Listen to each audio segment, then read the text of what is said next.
किसी समय की बात है, एक गांव में गौरी नाम की एक गरीब गाय रहती थी। उसकी हालत बहुत दयनीय थी। शरीर पर केवल हड्डियां दिखती थीं, पेट हमेशा खाली रहता था, लेकिन फिर भी उसका मन भक्ति में लीन रहता था। गौरी को बचपन से ही भगवान शिव में अपार श्रद्धा थी। हर दिन वह गांव के पास वाले शिव मंदिर जाती और भगवान शिव की पूजा करती। उसके पास चढ़ाने के लिए न तो फूल होते, न ही कोई प्रसाद, परंतु वह अपने प्रेम और भक्ति से भगवान शिव के सामने सिर झुका लेती।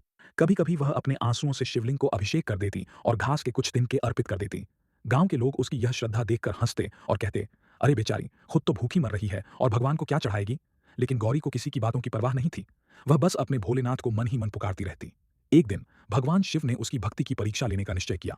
वे एक वृद्ध साधु का रूप धारण कर गौरी के पास आए और बोले, बेटा, मैं बहुत भूखा हूं, क्या तुम मुझे कुछ खाने को दे सकती हो। गौरी को अपनी हालत का एहसास था, लेकिन फिर भी उसने हृदय से कहा, बाबा, मेरे पास तो कुछ भी नहीं, पर आप चाहें तो मेरी सेवा कर सकते हैं। साधु ने मुस्कुराते हुए कहा, गौरी, तुम इतनी गरीब हो, फिर भी भगवान की पूजा करती हो। क्या तुम्हें कभी लगा कि तुम्हारी पूजा व्यर्थ जा रही है।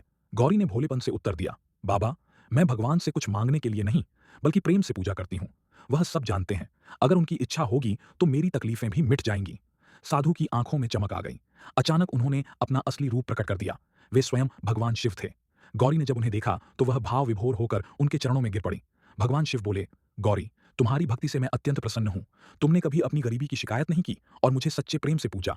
इसलिए मैं तुम्हें वरदान देता हूं कि अब तुम्हें कभी भूख और दरिद्रता का सामना नहीं करना पड़ेगा।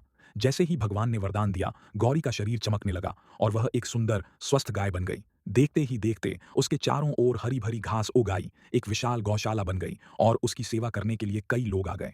अब वह न केवल स्वयं सुखी थी, बल्कि गांव के अन्य निर्धन प्राणियों की भी सहायता करने लगी।